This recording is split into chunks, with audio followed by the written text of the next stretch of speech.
Bad luck, Lorenzo. Can you just sum up your performance today? And of course, nothing is lost because you have 2 more matches to go. Well, yeah. Well, first of all, I have to say that Taylor played really, really well, and of course, huge congrats to him. I think he showed that really great performance, and I think the conditions and the way I felt he was playing, he is in a really good shape. Well, on my side, I think I started pretty well. Then, a few, maybe not a lucky situation, but some situations which I could have gone up in the score, and then immediately afterwards I got breaked, and there was probably the turnaround a little bit of the match and of the first set in particular, and that's it. Hello, Lorenzo. Can you tell us how much and if the chase for the qualification was stressful, and how do you feel mentally and physically after practically no rest between Athens and Torino? Yeah, it's something that I, of course, thought during the match, and during, of course, the fact that I was playing immediately after the final in Athens. I knew that, of course, I couldn't be at 100% in shape, especially physically, because mentally, of course, I'm really glad that I'm here. I'm really happy and super proud of myself, of my team, of what we achieved. And in a way, I'm super proud also today, because with what I had in my body, I think I tried to fight with what I had, and I have to say that I felt that Taylor was better than me. But then, if you're gonna analyze the match, it's one break in 2 sets. So maybe if I had to break in the first few games, which I had the chances in the break point, maybe the tiredness would have gone away, but this one we don't know. Lorenzo, sorry.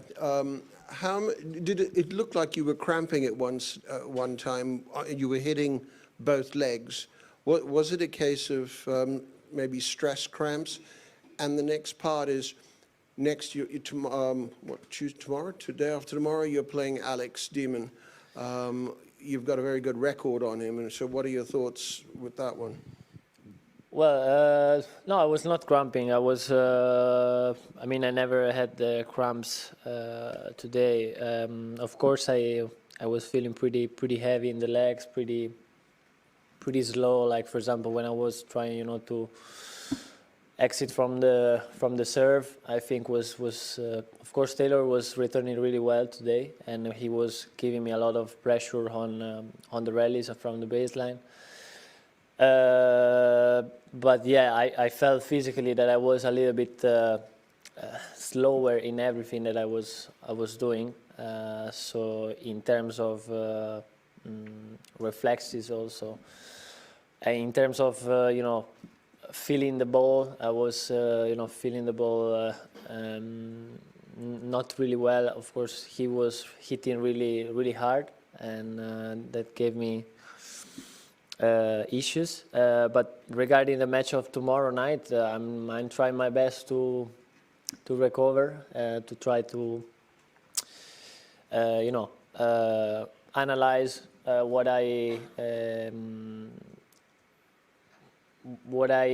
achieved from today, from today's match, because I just played 30 minutes yesterday. It's never easy, to play a match in a completely different condition, because it's probably the opposite condition of Athens. In Athens, the ball was, yes, sliding, but it was like sort of grass because the ball was bouncing really, really low. Compared to here, which the ball is bouncing higher and the ball seems to fly a little bit more. So I felt this this big change from the condition, but hopefully tomorrow I will, take that as an advantage. It must not be easy playing an Italian in Turin, but it was a great win. Can you walk us through the match today? Yeah, I mean, it's normal. First match, World Tour Finals, and a very, I'd say, important one to win if I want to make it out of the group. So a little nervy in the beginning. Also he plays quite different with like the slices and everything. So it took me some time to get used to it, but yeah, I mean, I was able to avoid getting broken early in the match when he had some chances, and then I feel like I kind of got into the match more, and end of the first set, the whole second set, I thought I played really well.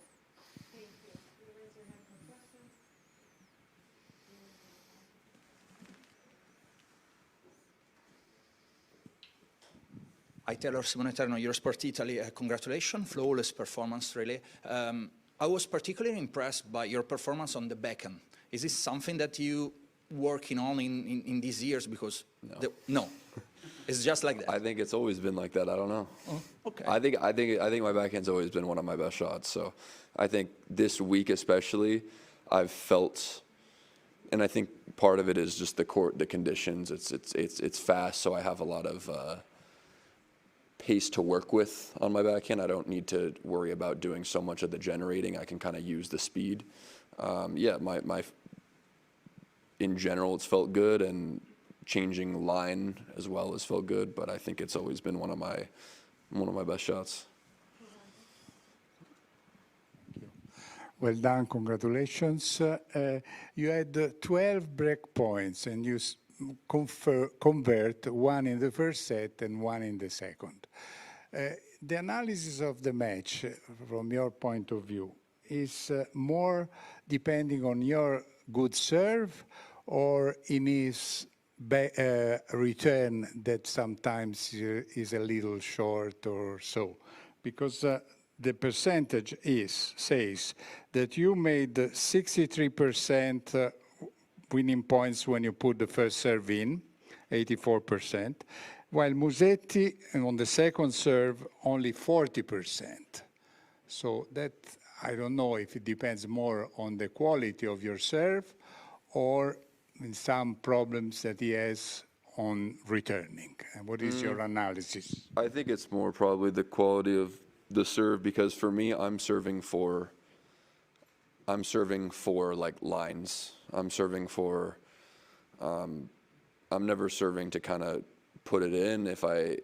I'd rather miss my serve than make it and it not be very good. So I think I did a good job mixing up the serve, and yeah, I feel like I'm hitting the spots pretty good on the serve. I think, to be honest, I think one of the things he's always done really well against me is neutralize my first serve. I think he's very good at chipping the return deep and putting it in positions where it's tough for me to attack. So I wouldn't say it's his return, because I think that's been one of the things that's made it tough for me to play him in the past, is how well he typically can return my first serve if the spot is not very good.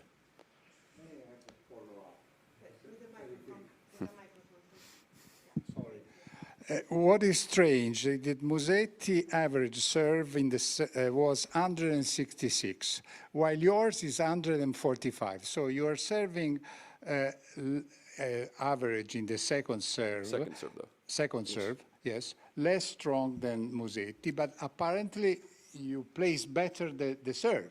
Okay, let me explain. So the speed only really matters when it's where we're standing to return. He's standing further back to return, so there's no reason for me to hit a bigger second serve, because he's 5 feet behind the baseline. I'm not going to rush him with the second. So why am I taking the extra? Why would I take the extra risk? I don't think when he's that far back, he's going to do anything with it. So I feel fine to hit a much softer second. If we separate any of the points where he's actually returning much closer, I'm hitting a much bigger second serve, and then same thing the other way around. I'm returning his serve close, so he's trying to serve very aggressive to take my time away. If I were to go back, he would probably kick his second serve and hit it a lot softer. So. Hello, Taylor. Maybe my question is a continuation of this, you will tell me. In your answer to ATP Media and earlier in this press conference, you mentioned the condition as part of the outcome of the match. The general idea is that courts are slowed down on the tour all year long because you guys serve huge serves, you play very fast. So the general idea is that courts are slower than it was in the past. But I mean, since we are interviewing for 2 days, we are hearing that the conditions play a part in the outcomes of the match. Can you tell us what part the speed, the condition of the match have in the way you work your plan for a match? For instance, you played on, you lost against Musetti on clay and grass earlier this season, and earlier, not this season, the previous season, and the fact that it's indoor, presumes a fast court. What part did it have in your preparation of the match? Is it a big part or not that much today? It's tough. Well, I mean, it's tough to fully prepare because even when you play practice, sometimes in practice, it's just not the same as a match, you know. So I think I have a feel for how fast the court is, but I won't actually know until I get out there and I'm playing if certain shots are going to be working because the court's fast enough, or they're not going to be working. So it's not, you know, set in stone. But I guess an example I can give is compare when we played at Wimbledon to here. And Wimbledon, it's grass. It moves, but I'd say the thing about Wimbledon grass, you have to, if you spin the ball, it's not fast. The spin it checks a lot on the grass court. And I think one of the problems I was having there is when he's chipping. And I think I'd have this problem in slow conditions as well. When he's chipping and I run around and I want to attack with my forehand, because he's chipping it low, he's not giving me a lot of pace to work with, I have to spin that ball. And then I think at Wimbledon, I was having a very hard time hurting him off of that ball. And if you don't hurt him off that ball, then I've kind of ruined my court positioning by running around up there to hit a forehand. If my shot's not good, he has the whole court, cross court, to hit a forehand if I try to go inside in. So I think that was one of the big things in this match. The court's fast. When he sliced, I was able to still be aggressive off of his slice and not really get punished if I didn't hit it great. I felt like I was able to still hurt him on a lot of balls where in past matches we play, he can neutralize. I have a hard time getting it past him. So I think the court plays fast, and I was happy when I got on the court, and I realized that was going to be the case in this match, that I could be aggressive and hit good enough shots to where he's not going to just get there and then go open court and I lose the point. You know, I don't have to pick and choose which ones to be aggressive on. I can pretty much just be aggressive when I like it. Two things. When you hear all these stats and percentages and all that, certainly it's given me a headache. Does it spin around in your head and you feel you need something from MIT to decipher it all? Or does it come pretty easily to you? And the second thing is your thoughts on playing Alcaraz. Yeah, I mean, the stats is like, to be honest, I feel like I know most of the stats without looking or hearing them. I mean, I know that I feel like I'm pretty confident when I get off a court. I can probably say close to like a 3% of what I served on my first serve and what they served on their first serve and what the win percentages probably were. So I don't like look at the stats, but I'm keeping track of that stuff mentally during the matches. And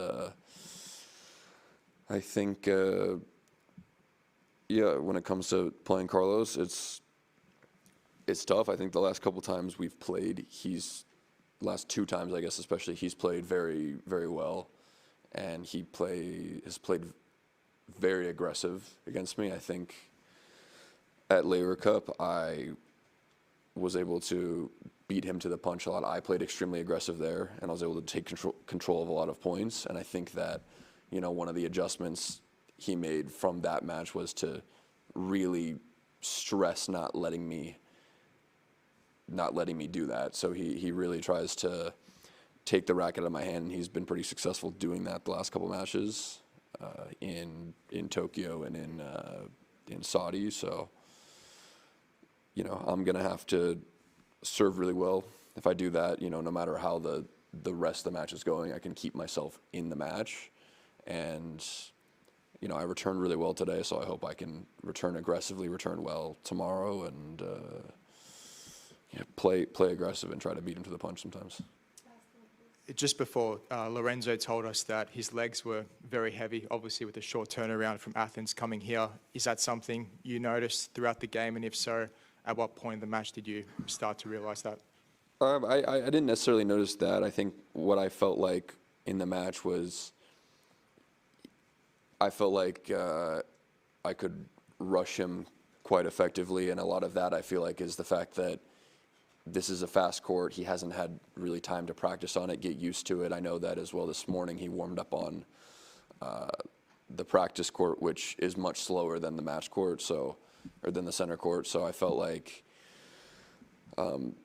that played a part in it, just that he hasn't been here to practice and get used to the speed. I think going from, you know, slower to faster is much more difficult than maybe coming from a faster court to a slower court. It's not easy. So I think that definitely was part of it. I felt like, you know, when I got the ball on him fast, the timing was maybe not as there as it would be if he, you know, had been here practicing.